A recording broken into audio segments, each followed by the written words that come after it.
99.5 and talk995.com. 7:06 our time. Catherine Kayat in for the vacationing Valerie Vining. Steve West is here. We got Evan Chickvera handling the weather until Emma Kate steps in for him. And then, of course, Phil Carter in the traffic center. Nope. It's Off. It's not Phil today? Miss Gilliard. All righty then. As long as we're getting the traffic, that's all that really matters. But I do like Phil's upbeat demeanor. I do too. He's usually pretty upbeat and happy about the traffic, even when it sucks. He's I like great. that. I like that. Very nice. Mr. Bugs knows what bugs you. They came to my place yesterday, treated everything. I mean, they got it all done. They got the termite bonding done. They got the mosquito reduction done. They've got the pest control taken care of. Checked off on all boxes. Sent me a nice note when they were finished and said, we're done. Thanks for your business. We love you, etc., etc., etc. I love Mr. Bugs because I like being insect-free for starters, and I like the fact that they have been the absolute best pest control company I've ever used. As a guy who's been now, this is about my 7th house, I want to say. I think that's right. I think I've lived in 7. I've been kicked out of every decent house I've ever lived in. That means pest control at each one of these places. And that means 7 different pest control companies. This is the best one. I'm never changing. You cannot knock me off of Mr. Bugs. They are my pest control company from now on. Don't tell them, but they could charge me twice as much, and I would still keep them. They won't, though, because they're very reasonably priced. They bundle everything, and they charge you a great low rate. Mr. Bugs, MRBUGGS.com online or 844-MRBUGGS statewide, 941-6252 locally. Mr. Bugs, they know what bugs you. This Idaho In-N-Out burger shooting motive still remains a mystery, but it did open up a new door, and I think it's one that a lot of people should be walking through. This 24-year-old gunman, Weasel, shows up with they love to call it an assault rifle. There's no definition for an assault rifle, okay? There really isn't. It was a rifle, and it looked scary, is what they're saying. And then a man named Jordan Salinas saw this guy and said, I don't think he's up to anything good. I think he's a ne'er-do-well. I think he's going to do well ne'er. That's what's going on here. And so he pulled out his own firearm, which happened to be a suppressed pistol, and shot at this guy. In the meantime, an off-duty police officer did the same thing. And the 24-year-old gunman was a little taken aback. Whoa, bullets are only supposed to be going one way here. What's this all about? What, you're shooting at me? Yeah. Oh. Shocker. Police have not publicly identified the trooper who was there and off duty, but was strapped and taking care of this guy. But 35-year-old Jordan Salinas of Kimberly, Idaho, was only too proud to step up. He had an FN 5.7 semi-automatic pistol fitted with a suppressor, and he said he did not like when bullets started firing both ways. He said he felt no fear. There was a task that needed to be done. We're the ones who needed to do it. This is a theory that we have been floating here on Talk 99.5 for the longest time, which is when something goes down, if you're waiting for the first responders, you're doing it wrong because you, my friend, are the first responder. You're the first responder. And this idea that, I know, run, hide, fight, that's basically the rules. They're always like, run away if you can, hide if you can. But if you are running away, you're leaving other people in harm's way. And this guy could have run away because he was nowhere near the bullets. Instead, he ran toward the danger with his suppressed firearm and fired at this guy. And it drove him away from the restaurant, got him into the parking lot, and eventually he shot himself because he didn't see another way out. Like it or not, you've got somebody like this, everybody's a target. You're a target. Yeah. Everybody's a target. Absolutely. So, I mean, some people obviously cannot carry or don't want to for whatever reason, and that's fine. But you can't be upset with the other people, that the fact that other people can and should, because if you wait, if you're waiting on first responders otherwise, then you're a target for that much longer. I feel like this is Trump's America, I feel like this is because you wouldn't really get a good grasp on this with Joe Biden or Barack Obama. Here you have people who are saying, you know what, it's time to take the country back. We're tired of this. This kind of stuff has got to end. It ends with me. I'm going to do something. And he unfortunately was not the one who got to take this guy out, but he did at least drive him away from the crowd, saved countless lives, according to the sheriff there, who said, you know, this guy really made a difference. In fact, both of these guys are heroes and they deserve to be commended. Which, if you did this in Idaho, is a weird and interesting state. You ever spend any time there? I've been there for a very short time. Yeah, I've been in and out of there. I used to live not too far away, but it's an under the radar red state. They're really big on their freedom. They're really big on their individualism. They're really big on weird Idahoans, and no one messes with us, you know? It's not the state that you think of when you think about people who are going to fight back. You tend to think of Texas in circumstances like that. But Idaho is a little bit like northwestern Texas. You know, they just took a little piece of Texas and picked it up and moved it over there, and they started growing potatoes. I don't know. I think about Idaho. I think about either what's it called, like the religious people. Oh, you're thinking about Mormons. Mormons. Yeah. They're Thinking about different. Mormons. That's more Utah. Yeah. Well, no, there's a lot in Idaho. There There's a lot are, in but Idaho. yeah, it's There's a lot. really more A Utah. lot in Idaho and Nevada, shockingly. You wouldn't think there were that many Mormons. just in out in Nevada, that whole but yeah. deserty Right. area. You know, they want their religious freedom, so you're gonna have like the Mormons and other like weird. But yeah, they're Did you just call the Mormons weird? I'm going to send a couple to your home later, okay? They're going to chat with you about it. They were. I think they were in my neighborhood the other day. I think they were trying to get me to stop my car and talk to them. Like, no, I don't think absolutely so. not. What are you doing in my neighborhood in the first Got place? places to go, people to see, things to do, baby. Yeah, you're not allowed to come knock on our doors anyway. But see, but Idaho is up there near Oregon and Washington, which gives you kind of the false sense that they would be leftist. Far from it. no, I think far from it. Well, it because like oh no, they will protect themselves up there. They're in clearly. that yeah. As we saw from this guy. They're not super hippie up there. No, but if you did something like that in Berkeley, or you did something like that in Oregon, and I would say probably Western Oregon, Western Washington State, you would have a different answer from the sheriffs who are like, now we're telling people not to take this matter into their own hands. You know, you could have endangered a lot of people. Instead, here you've got, hey, bully for you. More people should do this. Yeah. And Yeah. I agree. Yeah, More I know, people should absolutely, do this. absolutely. 7:15, Dixon and Vining. She is KK. We call her K squared. She doesn't like KK. Sounds a little like a Barbie doll. Parrot Structural Services, parrotss.com, 668-2626. If you have a foundation issue, these are the guys that you want on your side because they're going to be shooting you straight every step of the way. They've got so much experience and so much integrity that they are going to be 100% honest with you, and then they're going to say, back us up, get a structural engineer to make sure that what we're telling you is true. We don't want you not believing us. We don't want you to think anything else is going on here. So go ahead and pay a structural engineer. And if you don't want to, that's fine. You don't have to. I never have because I trust them implicitly. I know these guys, and they've done some work for me over the years, and it's been great work.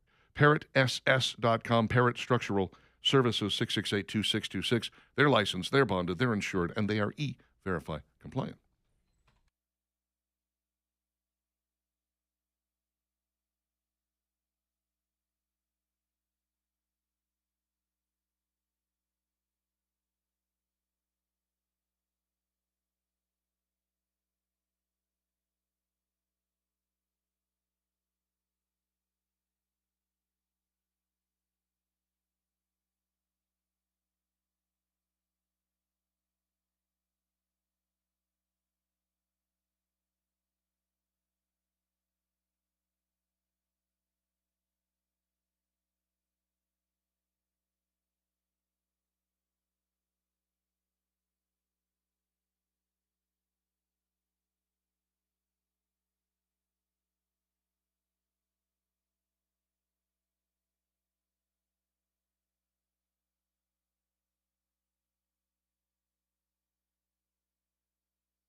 It is 7:19. It is the 4th of August of 2026. And we have got about a 50-50 shot at rain here over the course of the next couple of days. Evan Chikvera just telling you about the situation. Looks like the weekend is going to be warmer and rainier. But it's Tuesday. Why are we talking about the weekend? That's a long way off, isn't it? I can't wait. I you're can't wait for so this weekend Why? because I'm leaving. Oh, you're going out of town. I am going out of the country. Oh, out of the country even. Yeah. All righty then. Are you on the run for the law or what's going on? I might be by that point. Okay. Not right now. All right, good. There's a lot that could happen between now and then. As It's of true. right now, no. but It's only Tuesday. You're absolutely that's correct not the about point that. for the trip, Okay, but all right. yeah. It could be. but it could be. All So right. Are you going to a place with a non-extradition treaty? No, I'm going to Spain. So They'll send you back. I'm just saying you might want to be careful. Yeah. All right. Say hi to the Moroccans for me. And now, it's Dixon and Vining's top 3 things you need to know. Well, here we go. Same bleep, different day. Donald Trump told reporters that he called off planned military strikes on Iran the night before at the urging of regional allies and that negotiations with Iran were to begin on Monday. As of Monday, Iran said, well, we're not negotiating with the U.S. We're negotiating only with Oman about the Strait of Hormuz. And Donald Trump said, no, we're talking to them. We've had some good conversations, and we're making great progress. And Iran said, no, we're not. No, we didn't. Don't know what you're talking about. I'm exhausted by this. I've reached my limit. I think America has too. Now, they're playing a game of how long can we hold out and can we ruin this guy's midterm chances? Because if we can get a bunch of Democrats into the House and the Senate, then they might curb his war powers, and create a situation where Iran will get a little bit of relief. Heck, they might even just do what Obama did and send pallets full of cash over there and go, here, have some money, why don't you? And reduce the restrictions and so on and so forth that we've had on Iran for all this time. So they're kind of seeing, how unpopular can we make this? And for the most part, Americans are really hating this. I mean, the 2/3 of Americans are like, I'm not sure this is worth it, and I think it's... I don't think you're really taking into account what a threat a nuclear Iran is. And it is a really serious threat. It's a threat to not just the Middle East, but when they start working on getting missiles that can shoot farther, it's a threat to a lot of Europe. It's a threat to even the United States. And I'm pretty sure you don't want that because these are people that have, and when I say people, I'm talking about the leadership, okay? The people of Iran might be absolutely lovely. I know several people who came here from Iran either immediately before the revolution took place or during or immediately after the revolution, came here and have been living in the United States of America for quite some time. Several of them live right here in the Birmingham metro area.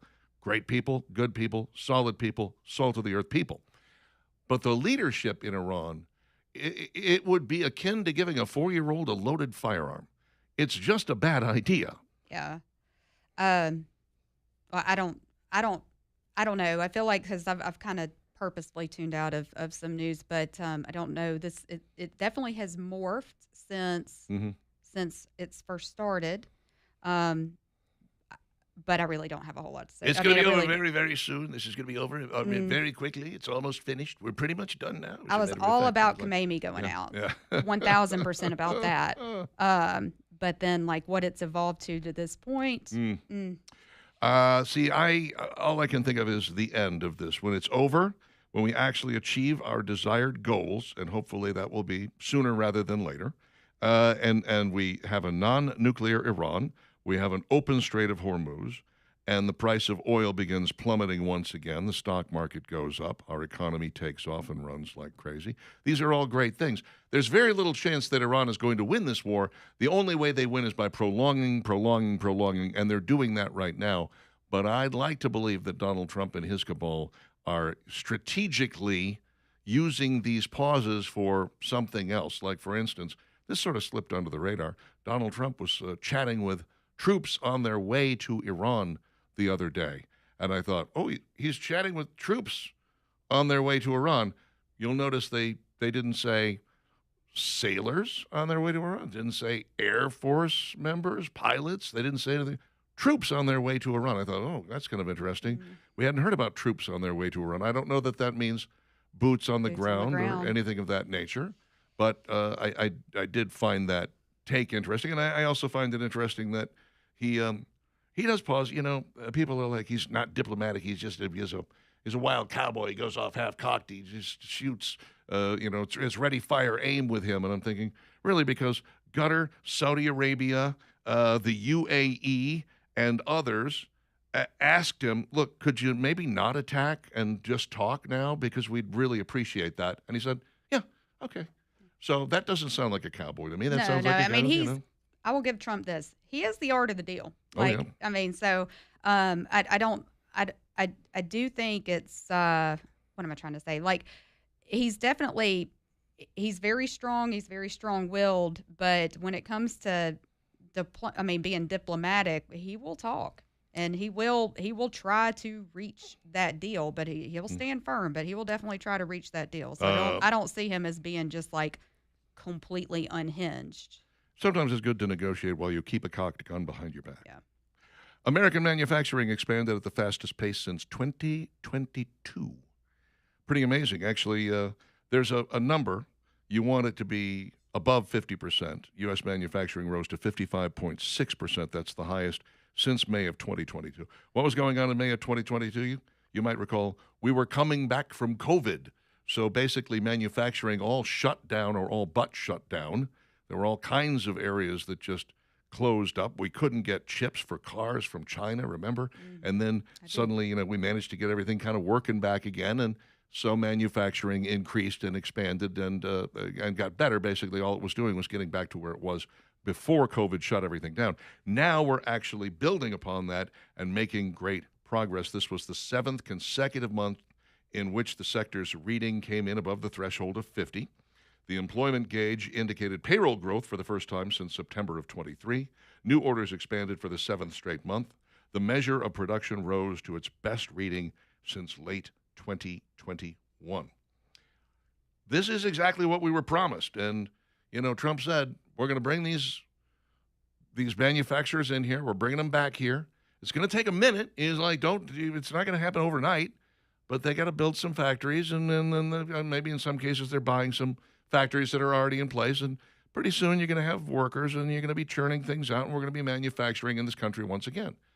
I would say hold on to something because this number is going to get much, much better as time goes by, especially if we can get out of this war. God, I sure hope so. The supply chain issue back in 21, oh, God, that was so bad. I hope we never go through that again. That was terrible. Well, we had a president who didn't have any idea what he was doing. We had a commerce secretary who was clueless.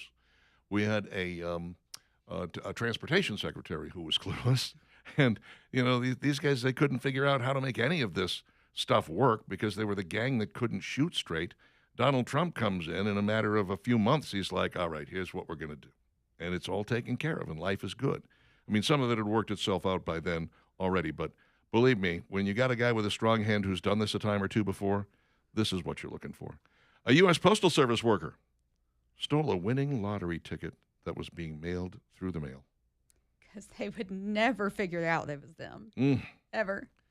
U.S. Postal Service employee arrested last week for allegedly stealing and fraudulently claiming a winning Pick 4 Florida lottery ticket that was sent through the mail.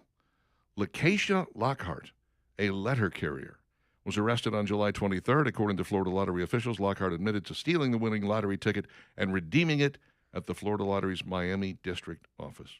She's been charged with grand theft, dealing in stolen property, filing a false claim for payment, 2 counts of unlawful use of a two-way communications device, and mail theft. No word on how much that ticket was worth. $2,600. $2,600. Mm-hmm. Wow. That's enough to threaten your job. I mean, I can see some like random person thinking that they can get away with that, and actually a random person probably having a better chance of getting away with that. Yep. But once that mail gets picked up by the postmaster, by the mail carrier, it is highly tracked. Oh, yes. And a postal service worker ought to know that.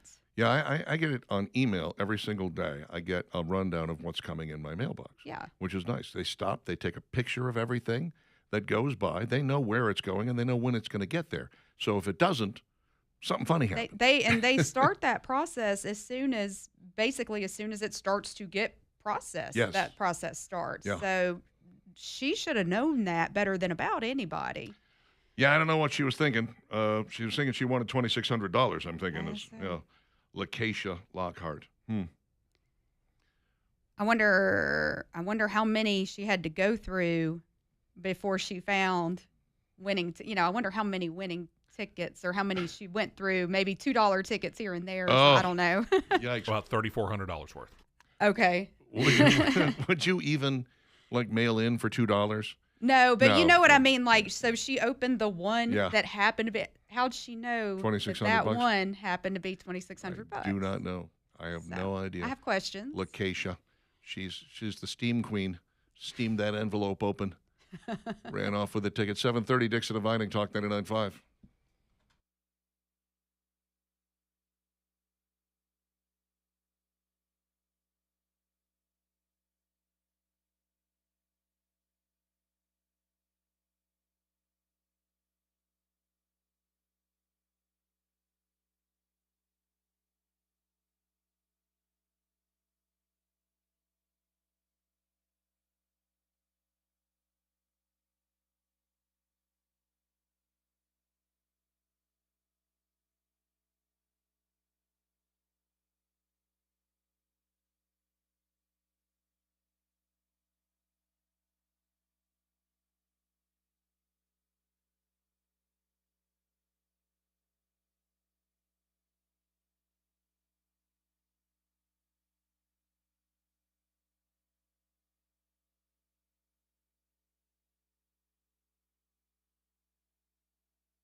The Spiral Staircase.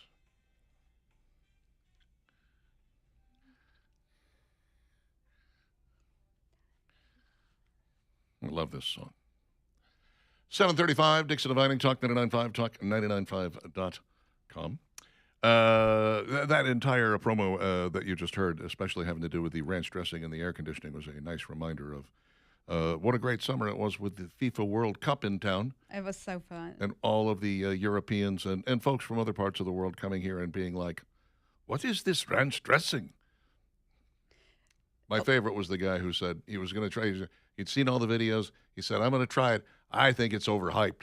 And it took one bite for him to change his mind. He was like, where have you been all my life? There's one of those content creators that, they go back to England, and I think they had some shipped over, but it wasn't Hidden Valley. And everybody in the comments was like, absolutely not. Yep. It's got to be Hidden Valley. You got the wrong kind. Or make it yourself. And Right. so he made it himself and in another video, and he's like, oh, wow. Yeah. Like, you can make this yourself. Yeah. Believe it or not, if you know the recipe, you're good to go. Hey, Jack Granger at Granger Thaggart Auction Marketing is telling me that Savvy Ownership wants to stay in charge of the speed of their real estate transaction. If you've ever had to sell, wanted to sell, been dying to sell a piece of property, and you guess at that price to price again method, and then price again to price again, where you just kind of take a stab at it and you put the sign out front and it sits there forever and ever and ever, and you're wondering, what's wrong with me? The reality is you're gathering a group of people together to bid on your property is a much better system. You'll have a date certain of sale, a date certain of close. Buyer pays all the closing cost and the cost of sale, which is fantastic. And if you are in that 65 to 85 age range, when estate planning is really important to you, it's not a bad idea to go ahead and get some liquid assets on your hands, getting rid of that piece of property. I said getting rid of that piece of property. Really, it's the problem that you're having with it is that it's not generating income for you, right? And so is it really an asset if every single year you just have to pay property taxes on it, or you have to pay for upkeep or something like that? No, find somebody who could really use it, somebody who really wants it, and you do that through Granger Thaggart Auction Marketing. You turn that into a liquid asset, and then you can hand it off to your wealth advisor and turn it into something, which is really what you're after. And by the way, women, you outlive your husbands. You might want to start talking about what you're going to do with that piece of property and whether or not you want to turn that into a liquid asset sooner rather than later. GTauctions.com is the place where you find all of this stuff out. GTauctions.com. Talk to Jack Granger. No obligation. If you have a listing agent, bring them along because they love to find out about all kinds of new methods that they can use to help move property, buy it, sell it, whatever they're doing. It's GTauctions.com, Granger Thaggart Auction Marketing. I have on hand here 12 discontinued Keebler cookies that you forgot existed. Today is National Chocolate Chip Cookie Day. Ooh. I didn't, but okay. Uh-huh. That is why the Dixon Divining question of the day is about the best store-bought cookie. We'll get to that, of course, with another hour and a half from now or so. But right now, I've got 12 Keebler cookies that were discontinued, and I regret to tell you that I've eaten most of these. Not sure why you regret it. Well, I if you know my timeline, at the age of 6, my mom went on a health kick. I didn't get to eat any kind of store-bought cookies or anything. I didn't have an Oreo, literally, from the age of 6 until I moved out of my parents' house. Poor depraved childhood. Yes, I was. It was deprived, not depraved. Well, a little both. Anyway. I was about to ask, am I really wrong about that? So I had to ingest all of these cookies between the age of 19, 20, 21, 22, 23, until they were discontinued, So I had a short window in which to eat all of these. At least you still had a metabolism at that point in That's time. true. Those were the days. Not anymore. That's gone. I'm into that. Yeah. Uh-huh. Now, you are so young, you probably don't remember most of these. I saw something earlier this morning that just brought a tear to my eye. It was a post on X with a person who said, I was a kid when this song came out, and I didn't appreciate it then, but now that I'm an adult, it's really beautiful. And I looked at the thing, and I go, what song is this? So I had to push the little video to see. It was Sixpence None the Richer, Kiss Me. I was like, God. what? You were a Not kid that when old. this came out? That ain't that old. How old is it? It's like 30 years, though, isn't it? It's yeah. It was high school for me, so that's 30 years. Wow. Yeah. All right, let's talk about Keebler Cookies Magic Middles. These were a beautiful cookie that had melted fudge in the center, and it was a shortbread shell. And they were outstanding. I bought one container of these and ate them very, very slowly because I could see myself sitting down and woofing an entire box, and my metabolism wasn't that fast back then. But boy, By the they way, were 1998 is when that song came out. 1998, so it was 28 years, man. Yeah. Fudge Dominoes. I seem to remember those. Mm-hmm. Chocolatey cookies with white fudge attached to them. I do remember those, yes. Yep. They also did graham cookies with chocolate fudge. And they kind of look like dominoes. They resemble dominoes. They're about the same size and shape or a little bit bigger. They were okay. I don't remember loving them. Pitter Patters. These are nothing more than Nutter Butters in a different shape. Oh, okay. Hence the name Pitter Patter. They're like, oh, well, let's rip everything off except Sure, the name. why not? Yeah. It's like a do-si-do, actually, like a Girl Scout cookie, little peanut butter Yeah, Girl I Scout seem cookie. to remember those as well. Yep. Mainly because of the name. Mm-hmm. I got them. I didn't like them as much as the do-si-dos, and so I never got them again. I never got these swirly cues. I don't remember those. They were from the 1980s. They sport a dramatic spiral of filling inside a tender cookie. The filling in question was that signature Keebler fudge, or as the retro Keebler commercial would have us believe, a river of real chocolate. Right. And they tasted like shortbread with a hint of vanilla, strawberry, and chocolate, depending on the color you were eating. Yeah, sorry, I never tried them. I do not remember those. I do remember these because my sister was a nut for them, Danish wedding cookies. I remember the name, yeah. Yeah. I don't know if I ever had them.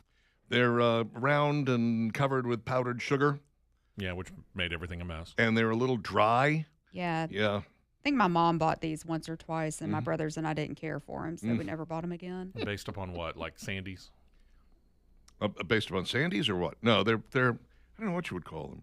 They're rounder than they look on the cover here, but yeah, they're powdered sugar, and they claim in the description that they melt in your mouth and are never dry. These are the driest damn No, cookies they on were the very planet. dry. Yeah, no kidding. You need like half a gallon of milk, man. Yeah, it would suck all the moisture out of your mouth when you took a bite. I thought it was hilarious. My sister loved these things. I'm like, what is to like about these? I don't understand. You don't like them. Rich and Chips, a real throwback. Rich and Chips was a classic cookie that had big runs from the 70s into the 80s. The charm of these decadent treats lay in both the sandy texture and the combination of regular chocolate chips and the additional secret flavor chip. Several past fans remember the secret flavor as butterscotch, but a little sleuthing reveals it may have been something a bit nuttier. I don't remember having the cookie, but I want to say I remember the commercial like had a Monopoly man kind of guy on as the advertising. Correct. thing. Yeah, okay. It was kind of a peanut buttery chip, actually, is what it was. But the molasses in the cookie is what probably led to the butterscotch flavor belief. And it was also, made it softer. When you put molasses in a cookie, it tends to make it a little bit softer to the chew instead of it falling apart on you. Now, I could swear to you that I ate some of these recently, Jingles. They're Christmas cookies. They're just like standard sugar Christmas cookies in different shapes. And they have a little bit of sprinkling of like red or green powdered sugar on top of them, sugar crystals. They look like gingerbread. They might be. Okay. But I swear to God, I just ate some not long ago. And I'm like, how old was that box? Well, that's a good question. Maybe they bring them out on occasion? I don't know. Probably still fine from I the preservatives. honestly don't remember. Yeah, Probably. maybe. Yeah, these holiday treats came with red and green sprinkles, a slightly spicy flavor, yes, and were offered in themed shapes, ornaments, stars, fir trees, wreaths, and, of course, bells. I'm telling you, if it wasn't these, it was something exactly like these. Like a gingerbread cookie. Not that long ago. Somebody said, hey, that was a good idea. We ought to do that. Probably. How about the opera cream? I feel like I What? remember that packaging. I don't remember ever eating those, but I do feel like I remember that packaging. This sounds like a really poorly named cookie. Kid logic dictates that any cookie that's associated with the opera should probably be eaten with elbow-length white gloves. These were the rare baked good brand that shared both vanilla and chocolate sandwich cookies, each coming with a distinct lemon filling. Many fans fondly remember sharing the cookies with family, with each sibling or parent preferring either the vanilla or the chocolate better. Opera cream. Who's naming these things? That's what I'm saying. It doesn't sound appetizing from the name of it. Frosted animal cookies. Well, those are constant. Yeah, do they not still have these? 2019 is when they killed them, I guess. So So they they turned it over to some other company and just said, here, you have the whole market. Ferrero. If, by the way, you still run across these on the shelf, they've been there since 2019. I was say I think they're still in some vending machines in a lot of places. I probably wouldn't try them. Sweet spots. No. I have no idea. Mm-mm. Sweet spots were essentially shortbread cookies filled with a rich puddle of fudge. Actually, those do look really familiar. Rich I think I remember puddle having those as a kid. Puddle. of Count me fudge. in for the puddle of fudge. Yeah, How about golden fruit? This was basically a Newton yeah, Fig Newton. Ah. that had just other fruit in it.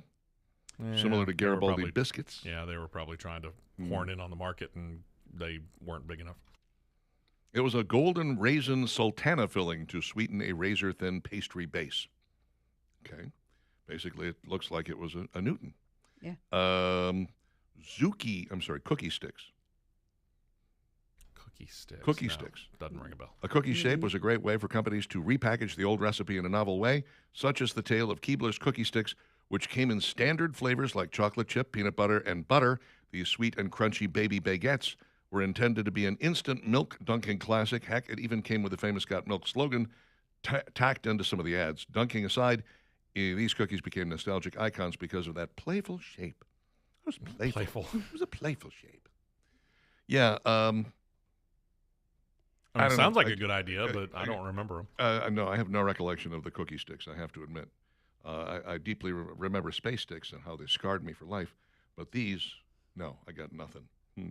It's a weird thing, growing up in a house where you never had any of these things.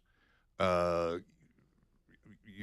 was no package of Oreos. There was no package of Keeblers. There was no Zingers, in my cabinet. None of that stuff existed in my home. And when my friends would come over, they'd be like, "You got anything to eat?" And I'd be like, "No, I really don't. I'm sorry. I have the kind of peanut butter you have to stir up because it's got the oil on top." Okay, we're leaving. 7:48, Dixon and Vining, Talk 99.5. Stick around.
7:52. Dixon and Vining, Talk 99.5, Talk 99.5.com. About a 50-50 shot. Rain over the course of the next several days, and highs are going to be in the upper 80s, lower 90s, like in that zone right there. Just get used to it. And then the weekend looks like it's going to be hotter and wetter. Yay. I don't want to talk about. I'm gonna go through the texts first. Then I'll see if I want to talk about this story. Ugh. Nick says, actually, the largest per capita population of Mormons is in southeast Idaho. I'm from there. I know. Okay, Nick. All right, then. There you go. He knows his Mormons. Thomas says there is only one true assault rifle, the German Sturmgewehr 44, or the German Sturmgewehr 44. Literally translates to storm weapon for storming or assaulting enemy positions. The term assault rifle was incorrectly applied to similarly designed models. German is such a beautiful language, isn't it? Sturmgewehr 44. It just trips off the tongue. It's the language of love. Gary says, can we please hear from someone besides David about Prevagen? Go call Prevagen. I'm David. I'm from Flowery Branch, Georgia.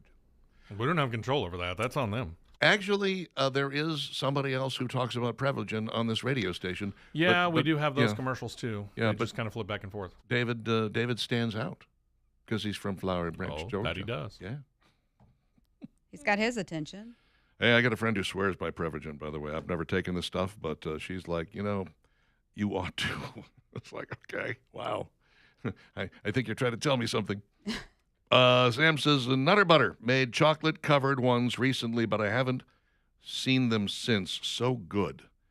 A chocolate-covered Nutter Butter. That sounds almost decadent. I must be getting them confused because I thought they were chocolate covered. No. I'm getting something confused. No. That's just a peanut butter sandwich cookie. Am I thinking Nutty Buddy? You might be thinking Nutty Buddy. Okay. Yeah, that's that what is I'm chocolate thinking. covered. Okay. That would be the Little Debbie. Yeah. I believe Nutty Right, Buddy. right. Yeah. Mm-hmm. Okay. Unless you're talking about somebody who actually belongs in like a home of some kind. I have a Nutty Buddy. His name is Phil. Let's see. Cover him in chocolate. Stover's Cookies make jingles now, and they sell them every Christmas. This must have been what I was eating. I guess. Yeah. I remember liking them a little bit too much. I mean, I popped one in my mouth, and I was like, ooh, that was surprisingly good. And then another one, and another one, and another one went in, and then I had to leave the table because I was like, yeah, we don't need the diabetes. Richard, does your band, says Scott, play Spiral Staircase? Simple backbeat drumming, but you can play in some fills. Scott, I would have no trouble drumming along to that. In fact, I've played along with it multiple times on recordings. But the band was going to do it. And for some reason, our lead singer, who is awesome, I mean, absolutely astounding. This guy will make you forget Roy Orbison and Jackie Wilson exist. He's so good. He can hit all these high notes. Blows my mind. Every single time I work with him, I'm just like, that's way too much talent for this band. But he looked at the lyrics. He wasn't familiar with the song. He's a much younger guy. And he's like, I don't want to do it. I don't want to do it. I don't have time to learn it, and I'm just not. So we've never have done it. But I really would like to, because we've got the horn section. We've got everything necessary to make it work. I'm sure we could probably play it almost straight out of the box. We just need somebody who can sing it. Well, he's the guy who can sing it because he's got that high voice. He doesn't want to. Okay. You know what? We all get a veto. There have been songs that have been brought up that I'm like, no, I'm not doing that. I was about to ask, Yeah. what's the song that you would say no to? It's usually something that is kind of off-center, an older song. Look, we're trying. Our audience is dying slowly. Not that slowly, actually. They're dying pretty quickly, to be honest with you. When you start and you say, we're going to play everything from the birth of rock and roll in 1954 with Rock Around the Clock, Bill Haley and the Comets, to the very first, like 10 seconds before the Beatles' first hit. That's 1954 to 1962, 63, really, in America. And you go, it's 9 years. But the amount of stuff in that 9 years was amazing. Like, some really great rock and roll came out of that 9 years, and we learned all of it. And then we realized, all of our audience is passing away. So we got to move it up a little bit. We're not going to do Beatles. We do some Beatles every now and then, but we try to move it up a little bit. Now we're working into the 60s. I think we actually play at least one song from 1970, which is Ides of March Vehicle. Oh. So we're trying to stretch it into that era. But every once in a while, somebody in the band will be like, we should play this obscure song by this artist from 1956. And I'm like, never heard of him. No. Yeah. I'm like, no, I'm not going to learn a song and play a song that nobody in the crowd knows. We're just not doing it, you know? And they usually get grumpy with me. Just like I get grumpy with the lead singer for not wanting to do Spiral Staircase. Those jingle cookies was a year old, says Houston. They may have been. They may have been. You have anyone doing commercials from Cherry Log, Georgia, which would be like Flowery Branch? No, we do not. Nobody from Cherry Log. Sorry about that, Dave. Nothing we can do for you. Okay, here's the story. Ugh. I don't talk about restaurants' health ratings because it creeps me out. But when a health rating is this low, Yeah. it's like you have to be trying to fail, don't you think? Yeah. Yeah. I've never been to this restaurant. I have been to the Little Caesars that's right next door to it. But I had I've never been heard of this. I had never heard of this restaurant. It is called Hotspot Homewood, and it is about half a mile from this radio station. I thought that was the one you were talking about. Mm-hmm. I've seen it, never been there. Forced to temporary close after scoring 48 on its most recent health inspection. Second lowest score posted in the county since mid-2025. You should be able to get above that just by doing basic cleaning. One would think. Yes. Follow-up inspections typically happen within 48 hours. However, as of Friday, July 31st, there was not one posted online. It's unclear if it has reopened.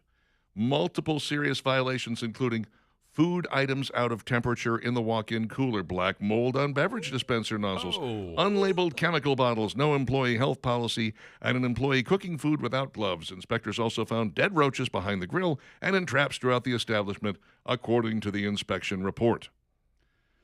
Ooh. I've worked in a lot of restaurants, and maybe I just took it for granted. I'd have to go do the get my health card from Jefferson County, saying that I sat through the food prep course that you have to do. It's like an hour long, and I always thought that was so stupid until now, because obviously, that little. I mean, that would have taken care of some of this. Yeah, Well, I wish them the best. I hope that they managed to get everything together. I'm sure they had, people who loved that place and went there all the time. Oh. Yeah. Bless their hearts. Black mold and the. Oh. God.